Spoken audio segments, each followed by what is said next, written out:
অন্তরে জমা, তাহলে আমার ঈমানও দুর্বল, আমার আমলও দুর্বল। এক নাম্বার কথা, আল্লাহকে দেখা যাওয়ার কোনো রাস্তা নাই। দ্বিতীয় কথা, যদি দরজা খোলা হয় দেখার কোনো আমল আর ঈমানের পাওয়ার নাই যে দেখব। তিন নাম্বার কথা, আল্লাহকে যদি দেখতেও পারি কি দেখব? আল্লাহর কোনো আওয়াজ নাই, লাহান নাই, কোনো আকৃতি নাই। হিচে কসদর মুলকে উ আম্বাজনে কৌলে উরা লাহনে নেই, আওয়াজ নেই। এই সাউন্ড কম কেন ভাই? কিছু মানুষ এত সুন্দর মজমা দেখার পরে তিন দল শয়তানের মাথা গরম। একটা শরীরের মধ্যে আছে নফস শয়তান, এর মাথা গরম, এর ভিতরে বয়ে ধাক্কা দিতেছে বের।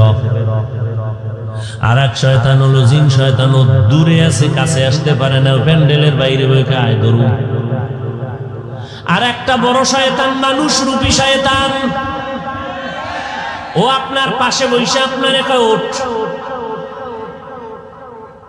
এরকম আছে না নাই?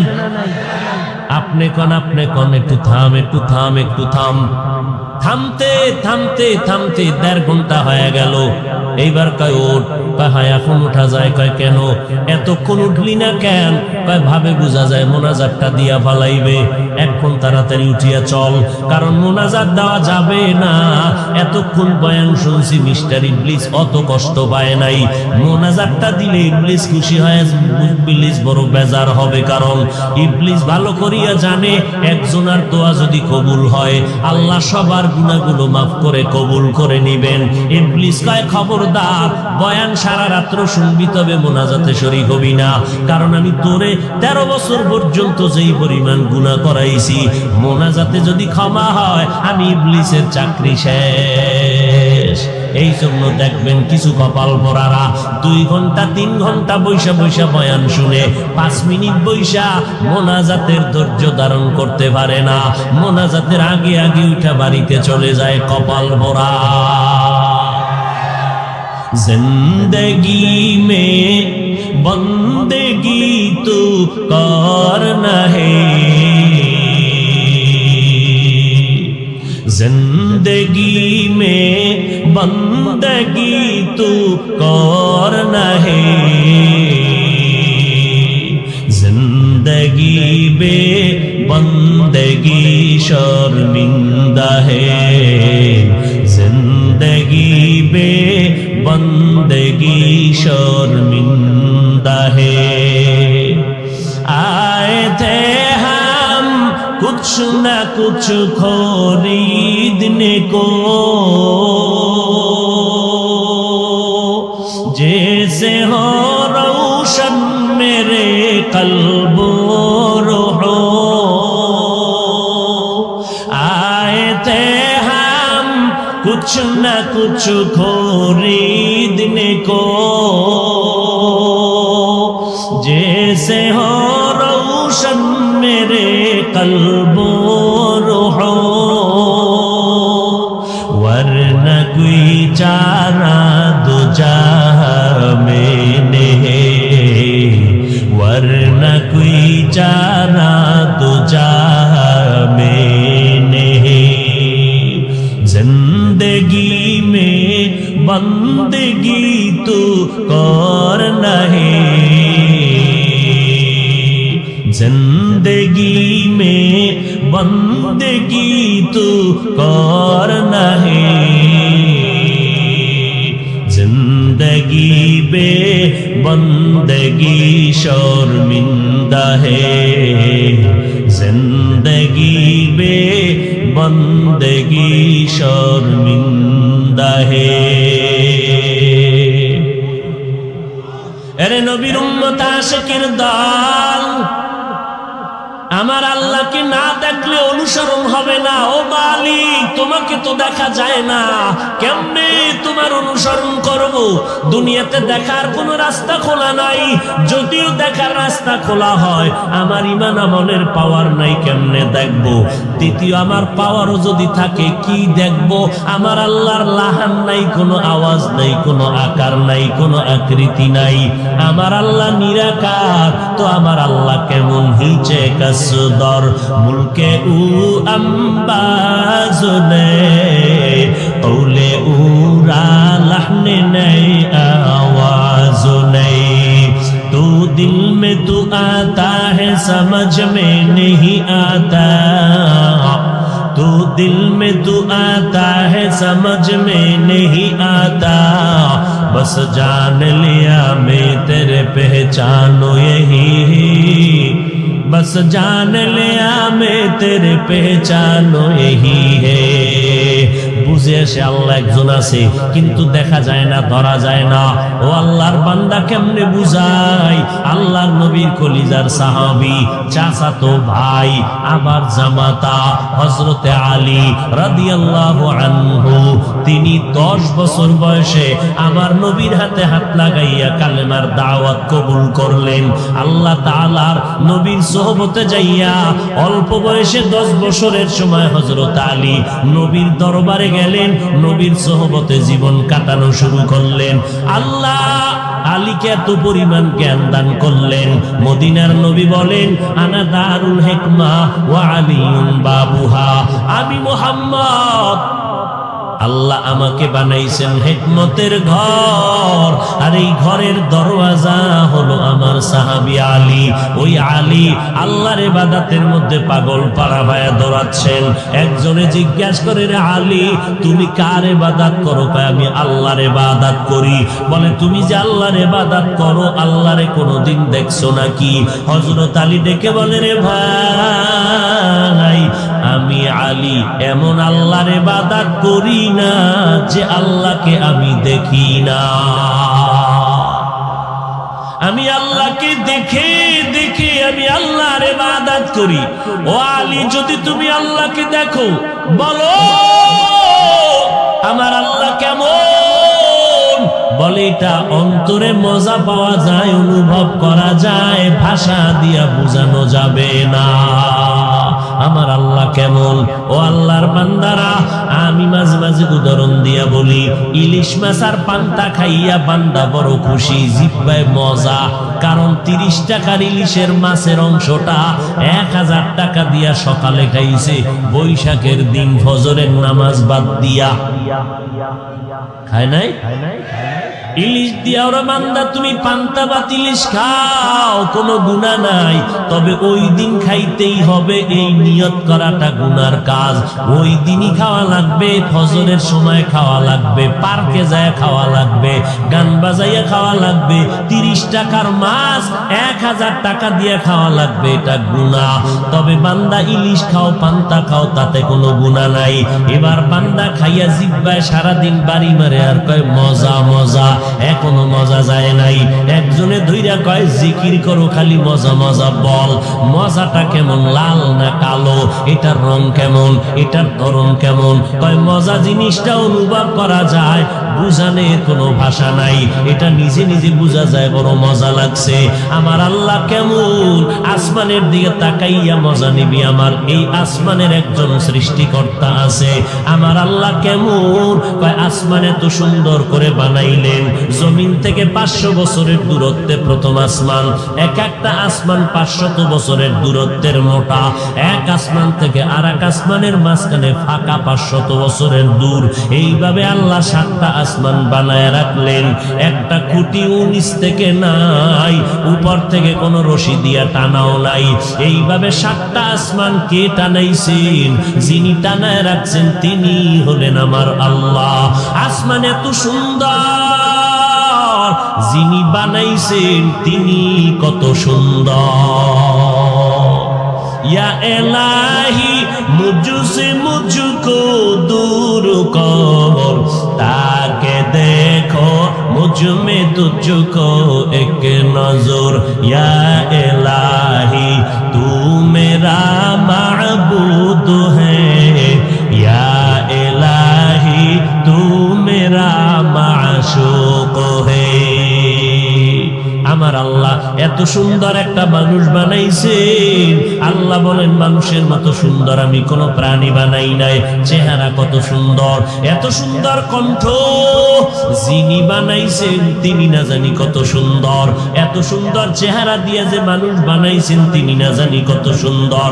চিননি আমার আল্লাহ কেমন? ধরা যায় না, আকৃতি নাই, তবে অনুভব কর আমার আল্লাহ কেমন মায়ার আল্লাহ। লবণের ফ্যাক্টরি থেকে কোনোদিন মালিক তেল বের করতে পারে না। তেলের ফ্যাক্টরির মালিক তেলের ড্রাম থেকে, ফ্যাক্টরি থেকে লবণ বের করতে পারে না। আর আমার আল্লাহ কেমন কারিগর। আম্মা জানের ফ্যাক্টরি বানাইয়া 5টা সন্তান আল্লাহ দান করলেন, 2টা ছেলে দিলেন, 3টা কন্যা দান করলেন। নজর করে দেখ, একজনের চেহারার সাথে কারো চেহারার মিল নাই, একজনের কণ্ঠের সাথে আর একজনের কণ্ঠের কোনো মিল নাই। সারা দুনিয়ার মানুষ যদি এক জায়গায় জমা করে দেখো, একটা মানুষ আর একটা মানুষের মতো যদিও দেখবি, এই লোকটা অমুকের মতো দেখা যায়, পার্থক্য করা যায় না। আল্লাহ আঙ্গুলের টিপটা লয়া দেখ, সারা দুনিয়ার কারো আঙ্গুলের টিপে কারো আঙ্গুলের মিল নাই। কাদের কুদরত দারি বার কামাল, আন্তা রব্বি আন্তা হাসবি যুল জালাল, তুহি কাদের জলিলুল্লাহ জাহাদার, বহর হালি তুহি মেরা নিগাহদার। ওই আমার আল্লাহ, তোমাকে তো দেখা যায় না, কেমন করে অনুসরণ করব? আমার আল্লাহ পাক জবাব দিয়ে বলেন, রে বান্দা, সন্তান যদি বাবায় হাত ধরিয়া বাজার নিয়ে যায়, এবার বাবায় সন্তান ছোট বাচ্চার হাতটা ধইরা বাজারে গেল, বহুদিন পরে তার বন্ধুর সাথে মোলাকাত হয়ে গেল। বন্ধু পাইয়া দোকান থেকে চিপস চকলেট আর আইসক্রিম বের করিয়া বন্ধুটা বন্ধুর হাতে দিয়া কয়, বন্ধু আমার মোহাব্বতের হাতিয়া চকলেট চিপস আইসক্রিম তুমি খাও, বাচ্চাটারে দিবা না, কারণ বাচ্চা আমার বন্ধু না, তুমি আমার বন্ধু, তুমি খাও। বলেন এই ভাদিয়া বন্ধু পাইয়া বেজার না খুশি? বেজার। কিন্তু বন্ধু যদি ওই হাতিয়াটা সন্তানের হাতে দেয়, দিয়া কয়, বাবা তুমি আমার বন্ধুর সন্তান, খাও, পেট ভরে খাও, আরো লাগলে আরো দিয়া দিব। সন্তানের যখন দেয়, সন্তানের বাবা খুশি না বেজার? কলিজা ভরিয়া খুশি। আমার আল্লাহ ডাক দিয়া কয়, আমি আল্লাহরে দেখা যাবে না আমি জানি, তবে আমার অনুসরণ যদি করতে চাও, জমিনের মধ্যে আমার একজন বন্ধু আছে মুহাম্মদ, আমার এমন বন্ধু, মুসা নবী আমার বন্ধু, ঈসা নবী আমার বন্ধু, ইব্রাহিম আমার বন্ধু, মুহাম্মদ আমার বন্ধু। ব্যবধানটা কি জানো? সব আম্বিয়ায়ে কেরাম আমি আল্লাহ পাকের আশিক, আর আমি আল্লাহ নিজে হলাম মুহাম্মদের আশিক। আমি মুহাম্মদের আশিক, অতএব আমার বন্ধুর অনুসরণ করলে আমি আল্লাহর অনুসরণ হয়ে যাবে। ও নবী জানায়ে দেন, ইন কুনতুম তুহিব্বুনাল্লাহ ফাত্তাবিউনি, যারা আমি আল্লাহকে ভালোবাসতে চায় তারা যেন আপনার অনুসরণ করে। নবীরে যারা অনুসরণ করবে আমি আল্লাহ খুশি, আর আমি আল্লাহ খুশি হওয়া মানি জান্নাতে ঢুকতে কোনো টিকিট লাগবে না। তাহলে আল্লাহর অনুসরণ কেমনে হবে? বলে নবীরে দেখে দেখে অনুসরণ করলে আমার আল্লাহ খুশি হয়ে যাবেন। সাহাবায়ে কেরামে বাদ আমার নবীকে দেখে দেখে অনুসরণ করতেছেন। আমার নবী কেমনে জুতা পরেন দেখেন আর আমল করেন, আমার নবী কেমনে পানি পান করেন সাহাবায়ে কেরাম দেখে দেখে অনুসরণ করেন, আমার নবী কেমনে ওযু করেন সাহাবায়ে কেরাম দেখেন আর আমল করেন, আমার নবী কেমনে ঘুমান সাহাবায়ে কেরাম দেখেন আর আমল করেন। কিন্তু আমাদের কপাল বড় খারাপ, আমরা আল্লাহরেও পাইলাম না, আমরা নবীরেও দেখার ভাগ্য হলো না। ও আল্লাহ, আপনারে না পাইয়া মদিনার নবীর অনুসরণ করব, কিন্তু নবীরেও তো পাইলাম না, এখন আমরা কেমনে অনুসরণ করি? মদিনার নবী বলে, ও উম্মতের দল, আমি নবীও বলে গেলাম, আমি যদিও জমিনের মধ্যে থাকবো না, তবে আমি জমিনের ভেতরে আছি মদিনাতুল মুনাওয়ারা, জিন্দা অবস্থায়, নামাজরত অবস্থায় কিয়ামত পর্যন্ত আমি থাকবো জিন্দা। আমি মাওলা পাকের মারেফতের মজা নিব। তবে খবরদার, আমি নবী তোমাদের সামনে একদল বন্ধু রেখে গেলাম। তোমরা আমি মুহাম্মদের অনুসরণ যদি করতে চাও, আমার বন্ধু যারা তাদের অনুসরণ করবা। আমি মুহাম্মদের বন্ধু যেই দলটা, এদের নাম হবে উলামায়ে আহলে হক। উলামায়ে আহলে হকের অনুসরণ করবা। খবরদার, তবে খবরদার, আলেম দেখলে দৌড়াইবা না, ওলামা নাম দেখলে দৌড় দিও না। কারণ ওলামাদের মধ্যে একদল থাকবে চূড়ান্ত বড় খারাপ, দাবি করবে আলেম, মাথায় টুপিদারি পাগড়িও থাকবে, কিন্তু ইসলামের ব্যানারও লাগাইয়া মদিনার গান গাইবে, কিন্তু ভেতরে কিন্তু মদিনার মোহাব্বত থাকবে না। যেমন জুলাইখা ইউসুফ নবীর দরজার মধ্যে আটকাইয়া তালা মাইরা, জুলাইখা ডাক দিয়া কয়, ইউসুফ আমার মনের আশাটা পূরণ করে দাও। ইউসুফ নবী বলেন, খবরদার, অসম্ভব, এটা হতেই পারে না। জুলাইখা ডাক দিয়ে কয়, ইউসুফ তুমি যতই অসম্ভব বলো, সম্ভাবনার দরজাগুলো আটকায় দিলাম, তোমার ক্ষমতা নাই বের হওয়ার। ইউসুফ নবী আল্লাহর কাছে সাহায্য চায়, ও দয়ার মালিক, মেহেরবানি করে সাহায্য করো। আমার আল্লাহ ইউসুফের অন্তরের মধ্যে সাহায্যের দরজা খোলার বুদ্ধি দিয়ে দিলেন। ইউসুফ নবী ডাক দিয়ে কয়, রে জুলাইখা, তুই দরজায় তালা মারছো, দরওয়াজায় তালা লাগাইছো তুমি, ধাক্কা দিব আমি, দরজা খুলবেন আমার আল্লাহ। যখন ইউসুফ নবী দরওয়াজার মধ্যে ধাক্কা দিলেন, সাথে সাথে দরজাটা খুলে গেল। এবার ভালো করে খেয়াল করে আপনাদের জবাব দিতে হবে। এবার ইউসুফ নবীর যখন দরজা খুললো, ইউসুফ নবী সিঁড়ি দিয়ে নিচের দিকে দৌড়াচ্ছেন, জুলাইখাও দৌড়াচ্ছেন, ইউসুফ নবীর ধরবে, ইউসুফ নবীও দৌড়াচ্ছেন। এবার আমাকে বলেন, দোনোজন জুলাইখা ইউসুফ দুইজনে কি দুই দিকে দৌড়ায় নাকি একদিকেই দৌড়ায়? জোরে বলেন। জুলাইখা ইউসুফ একই দিকে দৌড়ায়, তবে দুইজনার দৌড়ের উদ্দেশ্য কি এক? ইউসুফের উদ্দেশ্য গুনার থেকে বাঁচবো, জীবন গেলে যাবে। জুলাইখার উদ্দেশ্য ইউসুফের গুনার মধ্যে আমি আক্রমণের ফান্দে আটকায়া দিব। নবীর উম্মতেরা ঠিক তেমনি ভাবে ইউসুফ জুলাইখা একই দিকে দৌড়ায়, তবে দুইজনার উদ্দেশ্য এক না। ভালো করে মনে রাখবেন, ইসলামের গান তো সবাই গায়, তবে আহলে হক যারা, তাদের উদ্দেশ্য আর বাতিলের উদ্দেশ্য কখনো এক না। আহলে হক উলামায়ে কেরামরা ইসলামের কথা বলে, আল্লাহর মোহাব্বত নিয়ে কান্না করে মানুষের পায়ে ধরে। কারণটা কি? একটা মানুষ যদি দাড়িওয়ালা নামাজি হয়, এর বিনিময়ে আমি নাজাত পাবো, এই লোকটা জান্নাত পাবে। মানুষের পায়ে ধরে ধরে জান্নাত পাইতে চায়, আমার মাওলার মোহাব্বত পাইতে চায়। আর যারা আলেম নামের বাতিল, ইসলামের সাইনবোর্ড লাগাইয়া মজার মজার কথা কয়, ওরা ইসলামের সাইনবোর্ড লাগাইয়া যদিও কথা কয়, তবে উদ্দেশ্য আল্লাহ পাওয়া না, তবে তাদের উদ্দেশ্য হলো ক্ষমতার চেয়ার দখল করা। এরকম নাই? নাই কথা হয় আছে মানে তোমার ডাইনে বামে বহু বান্দা আছে, নাম কইলি কলিজা ছিদ্র হয়ে যাবে। তোমার ডানে বামে সব অধিকাংশ আল্লাহ হেদায়েত দান করুন।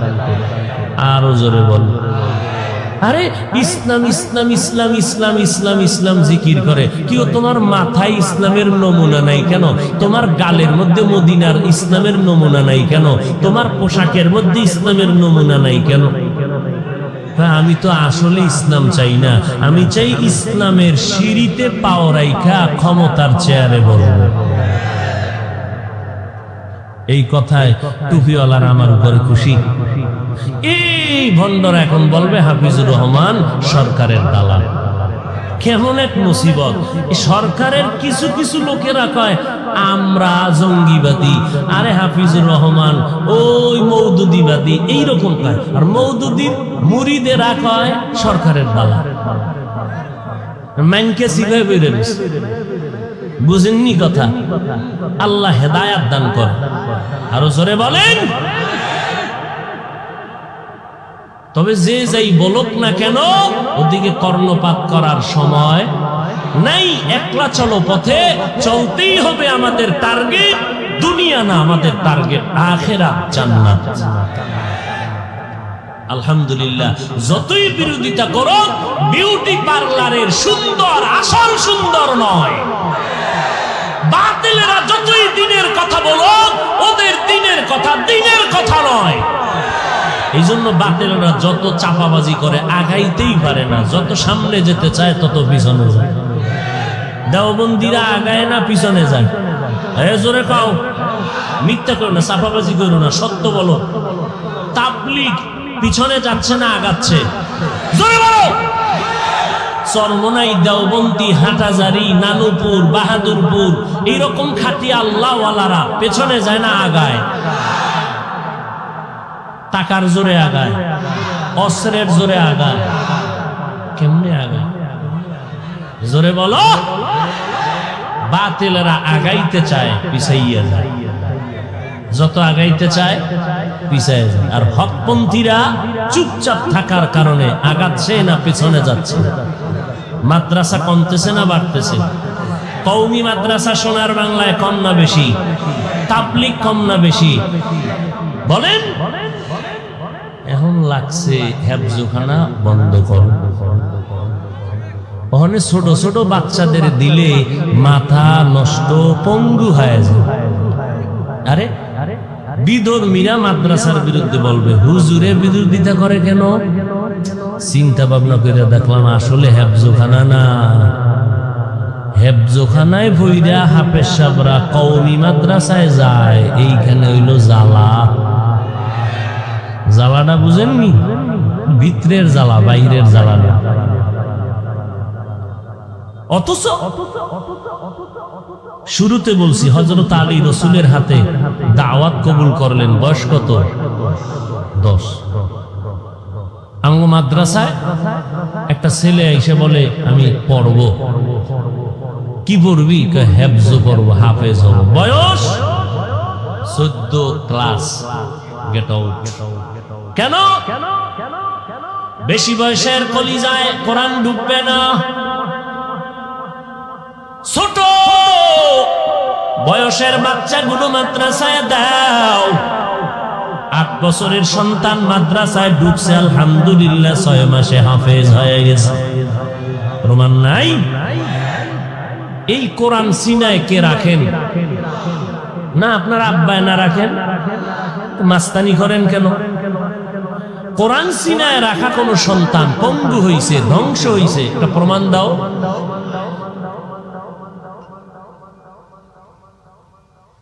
ভারতের জমিনের মধ্যে বিদুর্মীরা চাইল কোরআনের আওয়াজ বন্ধ করে দাও। ব্রিটিশ বেঈমানেরা মাদ্রাসায় তালা লাগাইলো, আগুন দিয়ে জ্বালায় দিল, আলেমের জবাই দিয়া লাশটা গাছে টানায় দিল। ভারতের জমিনে কোরআনের আওয়াজ চলবে না। আমার আল্লাহ কয় চলবে না মানে সারা দুনিয়াতে কোরআনের যত আওয়াজ চলবে তার পাওয়ার হাউস আমি দেওবন্দের জমিনে বানায় দিব। বান্দা চাইলে হবে না, আল্লাহ চাইলে। আজকে বাংলাদেশে যত কওমি মাদ্রাসা, এর পাওয়ার হাউস কই? দেওবন্দ। কাসেম নানতুবি রাতের বেলা ঘুমাইতেছেন, ঘুমের ভেতরে স্বপ্ন দেখে মদিনাওয়ালা নবী হাজির। দেখে দেখে বলে, কাসেম আমি মদিনার রসুল আঙ্গুল দিয়া রেখা টেনে দিলাম মাটির মধ্যে, এই রেখার মধ্যে তুমি কোরআনের ঘর বানাও। কাসেম ঘুম থেকে উঠা দেখে মদিনার নবী স্বপ্নের মধ্যে যেই রেখা টানলেন স্পষ্ট মাটির মধ্যে সেই রেখা দেখা যায়। ওগো নবীর উম্মতেরা হয়ে আজি দিশাহারা, কোরআন হাদিসের চলো যখন যাহা চায় মনে, নবী বিনে কে তরবে পুরসিরাত মিজানে, নবী বিনে কে তরবে পুরসিরাত মিজানে। এরে নবীর আশিক উম্মতের দল, সারা দুনিয়াতে চ্যালেঞ্জ করে বলছি, এমন একটা প্রতিষ্ঠান জমিনের মধ্যে নাই, মাত্র দেওবন্দের আদলে একটা প্রতিষ্ঠান সারা জমিনের মধ্যে আছে, যেই প্রতিষ্ঠানে ওস্তাদেরা শিক্ষকেরা ছাত্রদেরকে শুধু পড়ায় না, 24টা ঘন্টা আপনার সন্তানদের পাহারা দিয়া লেখাপড়া করাইয়া মদিনার আদর্শওয়ালা মানুষ গড়াইয়া দেয়। একমাত্র প্রতিষ্ঠান দেওবন্দের আদলে শুধু 24 ঘন্টা শিক্ষক আপনার সন্তানকে পাহারা দিয়া শুধু পড়ায় না, আদর্শ মানুষ হিসাবে গড়ায়। পৃথিবীতে আর একটা প্রতিষ্ঠানও নাই যে প্রতিষ্ঠানে মানুষ গড়ায়। যারা এতদিন জঙ্গি জঙ্গি জঙ্গি দেখতো মাদ্রাসার মধ্যে, প্রধানমন্ত্রী যখন কওমি মাদ্রাসার সনদের স্বীকৃতি দিল, তখন তাদের জবানে উল্টা আওয়াজ, নাস্তিকদের মাথা গরম, কওমিওয়ালাদেরকে এত মাথায় উঠানোর কি দরকার? প্রধানমন্ত্রী কয় এরা আমগো দেশের নাগরিক নি, বলো? কয় হ্যাঁ। এগো অন্ধকারে রাখবো কেন? চোখের ভেতরে নিতে হবে, আমাদের নজরে রাখতে হবে, উল্টা পাল্টা যেন করার সুযোগ না পায়। যখনই নজরে নিয়ে আসলো, তদন্ত কমিটি ঢুকতে থাকলো, রিপোর্ট পেশ করে কয় মাদ্রাসা জঙ্গির আখড়া না, আদর্শ মানুষ গড়ার ফ্যাক্টরি।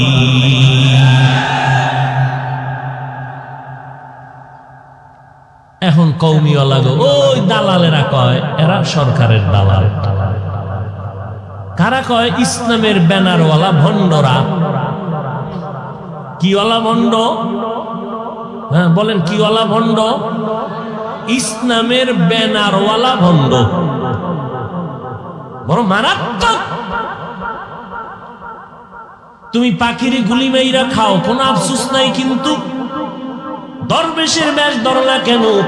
মাদ্রাসার বিরোধিতা করবা, নবীর বিরোধিতা করবা, কোরআনের বিরোধিতা করবা, ইসলামের ব্যানার টানাইয়া কেন বেঈমানের কাতারে যাও? ইসলামের ব্যানার টানাইয়া কেন দাও? তবে ভালো করে মনে রাখবা, এ জমিন আলেম ওলামাদের জমিন, এ জমিন আহলে হকদের জমিন। যতই স্বপ্ন দেখো, এই জমিনে আহলে হক আছেন, কোনদিন বাতিলের স্বপ্ন পূরণ হবে না। আল্লাহর নবী বলেন, আমার অনুসরণ যারা চাও, তোমরা উলামায়ে আহলে হকের অনুসরণ করিও। এখন কেমনে বুঝবেন উলামায়ে আহলে হক কারা? বুঝার উপায় নাই। স্বর্ণ আর সিটি গোল্ডের কালার যেমন এক, ভণ্ড আর হক্কানি আলেমদের লেবাস পোশাক ডিজাইনও এক। কেমনে চিনবেন? চিনতে গেলে গভীরে ঢোকা লাগবে। তবে সাময়িকভাবে বলতে পারবো এতটুকু, যাদের কথার মধ্যে দেখবেন মুহাব্বত ভরা, যাদের ব্যবহার সুন্দর, যাদের মুহাব্বতের কথায় মানুষ আমলওয়ালা হয়, দিল নরম হয়, চোখে পানি আসে, গুনাহ সারিয়া মানুষ নেক আমল করে, এই রকম উলামায়ে কেরাম হলেন আহলে হক। এরে নবীর উম্মতের দল, আল্লাহ তাআলা বলেন, দুইটা আদেশ দিলাম, আমাকে ভয় করো, জবানটারে কন্ট্রোল করো। এরে নবীর উম্মতের দল, আল্লাহর ভয় অন্তরের মধ্যে যদি জমা করতে চাও, উলামায়ে আহলে হকের সোহবত ছাড়া কখনো সম্ভব হবে না। ও নবীর উম্মতের দল, যতই বাহাদুরি করো, আজ আমি বক্তা হইয়া মনে করি এত মানুষ ময়দানে সব আমার ভক্ত। ওরে বাবা, যতই বাহাদুরি করি, আমার বাহাদুরির মেয়াদ কত জানেননি? আজরাইল যেদিন বাঁশিতে সিগন্যাল দিবে, সেদিন সব বাহাদুরি ধ্বংস হয়ে যাবে। আমার গায়ের গেঞ্জিটা পর্যন্ত আমার আপনজনেরা বেলেট দিয়ে কেটে কেটে রেখে দিবে। সবাই ওই বাজার থেকে 3টা নরমাল সাদা কাপড় কিনিয়া আমার প্যাকেট যখন বানায় দিবে, ওই প্যাকেটে যেদিন ঢুকবো, ওই দিন বুঝতে পারবো কে মাওলানা কে মুফতি, কোনো ভেদাভেদ নাই। ওরে বান্দা, কাফনের মধ্যে ঢুকার পর কে ধনী কে গরিব কে মূর্খ কে শিক্ষিত কোনো ভেদাভেদ নাই। ওই বক্তা শ্রোতার সবার কাফনের প্যাকেট হবে একই কালারের, একই নিয়মে। যখন কবরে রাখিয়া সবাই বিদায় হয়ে চলে যাবে, ওই কবরে জিজ্ঞাসা করা হবে না তুমি কত ইলমওয়ালা, কয় টাকার মালিক, তোমার শিক্ষাগত যোগ্যতা কি, তুমি কয়টা বাড়ির মালিক। প্রশ্ন হবে আমাকেও তিনটা, আপনাদেরও একই প্রশ্ন তিনটা। রবের পরিচয় দাও, ধর্মের পরিচয় দাও, রাহমাতুল লিল আলামিনের পরিচয় দাও। ও আল্লাহর বান্দারা, কিসের বাহাদুরি করো? যমুনা গ্রুপের মালিক কত হাজার হাজার কোটি টাকার মালিক, করোনায় যখন ধরিয়েই ফেললো, বলে আমাকে স্টাম্প দাও, কলম দাও, কত হাজার কোটি টাকা চাও, ডাক্তার নিয়ে যাও, আমারে বাঁচাইয়া দাও, প্রয়োজনে স্পেশাল ফ্লাইটে সিঙ্গাপুরে নিয়ে আমার চিকিৎসা করো, আমাকে সুস্থ করো, হাজার কোটি টাকা দিতে আমি প্রস্তুত। আজ দুনিয়ার কোন ডাক্তার টাকার বিনিময়ে বাঁচাইতে পারলো না। ওই বান্দা চলে গেল, তার সব সম্পদ দুনিয়াতে পড়ে রইল। কয়েকদিন আগে ওই সিট্রাং নামের তুফান যখন হলো, ওই বিদেশি যুবক ছেলেটা টাকার গাড়ি নিয়ে আসলো, বাড়ি করলো বিল্ডিং। 2-3 দিন পরে বিল্ডিং এ ঢুকবে স্ত্রী সন্তান নিয়া। অন্য বাড়িতে টিনের ঘরে বান্দা রাতে ঘুমায় গেল। টিনের বাড়িতে ঘুমাইয়া রাতের গভীরে তুফান যখন চলতেছে, বড় একটা গাছ শিকড় সুদ্ধা উপরাইয়া যখন ঘরের মাঝে বলল, লোকেরা দৌড়াইয়া দেখে ওদের বুকের উপরে বাচ্চা, মহিলা আর স্বামী, 3টা মানুষের বুকের উপরে কেউ জিন্দা নাই। লোকেরা চোখের পানি ছাড়ে কান্দে, টাকার বাড়ি পড়ে আছে, বাড়ির একটা সদস্য বেঁচে নাই। ও আল্লাহর বান্দারা, কিসের দুনিয়ার লোভে পড়ে দৌড়াও? একবারও কি চিন্তা করো না? রাতের বেলা যখন ঘুমাইতে যাও, যদি মনে মনে একটু চিন্তা করতা, আমার ঘুমের মধ্যে যদি আজরাইলের আমার আল্লাহ পাঠায় দেয়, সকালবেলা সবাই দেখবে আমি দুনিয়ায় জিন্দা নাই, আমার বাসিন্দা হবে, আমার সবাই টেনে টেনে কবরে নিয়ে যাবে বাঁশবাগানে, আমার সন্তানেরা আব্বু আব্বু বলে ডাকবে, আমার আর জবানে আওয়াজ হবে না, আমার আপনজনেরা কান্না করবে, কেউ আমার থেকে আওয়াজ পাবে না। আর ওই কবরে আজ আমার সঙ্গে কেউ যাবে না, একা একা চলে যেতে হবে। এরে নবীর উম্মতের দল, আমি আপনাদের বলি না স্কুল কলেজ বাদ দিয়া, ব্যবসা বাণিজ্য বাদ দিয়ে আপনারা আল্লাহর গোলাম হবেন। আল্লাহও বলে না, নবীও বলে না, বরং চাকরি করো, ব্যবসা করো, লেখাপড়া করো, ডাক্তারি পড়ো, ইঞ্জিনিয়ারিং পড়ো, কোনো বাধা নাই। তবে বান্দা 5 বেলার নামাজ পড়ি, আমার আল্লাহকে হাজিরা দাও। বলবা হাফিজ ভাই, আমরা চাকরি করি, ব্যবসা করি, টাইম পাই না, কেমনে পড়ি? আপনাদের বিবেক আল্লাহ দান করেছেন, বিবেকটাকে প্রশ্ন করেন, বিবেকের জিজ্ঞাসা করেন। ও অন্তর, ও বিবেক, জিজ্ঞাসার জবাব দাও। তোমার আমার মতো যুবক স্কুল কলেজে পড়ে 5 বেলার নামাজি আছে না নাই? নিজেরে জিজ্ঞাসা করো। তোমার মতো যুবক যুবতী যদি স্কুলে পড়িয়া নামাজ পড়ে, তুমি কেন পারো না? আসলে আমার মাওলা তোমার উপরে বেজার, মা বাবার বরদোয়া তোমার কপালে লাগছে।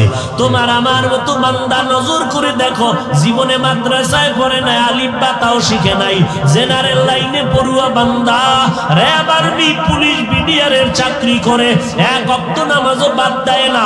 বলো তুমি কেন নামাজ পড়তে পারো না? রাস্তায় গাড়ি চালায় কত ড্রাইভার, 1 বেলার নামাজও বাদ দেয় না। বলো তুমি কেন পারবা না রে বাবা? তোমার মতো যুবক ময়দানে কৃষি কাজ করে, নদীর মধ্যে মাছ ধরে, 1 বেলার নামাজও বাদ দেয় না। ওসিডিসি, এসপি, আইজি, উকিল, ব্যারিস্টার, চেয়ারম্যান, মেম্বার, এমপি, মন্ত্রী, দাড়িওয়ালা, নামাজি, 1 টাকাও হারাম খায় না, হালাল ভাবে চলতেছে। কোটি টাকার ব্যবসা করে, নামাজ 1 ওয়াক্ত বন্ধ করে না, এমন বান্দার অভাব নাই। তো তুমি কেন পারবা না রে ভাই? তুমি মনে মনে বাহাদুরি করিও না, বরং দিলটা নরম করে আল্লাহর কাছে কাঁদো আর বলো, রে আল্লাহ, আমার কপাল বুঝি এত খারাপ, আমার মতো যুবকটা যদি কলেজে পড়িয়া নামাজ পড়ে, আমি কেন পারবো না? আমরা মোনাজাত ধরি, কত যুবক মোনাজাত দিয়া কান্না করে, অথচ আমি তাকাইয়া দেখি আমার চোখে কেন পানি আসে না? অবশ্যই গুনার কারণে আমার দিলটা পাথরের মতো শক্ত, এই জন্য চোখের মধ্যে পানি আসে না।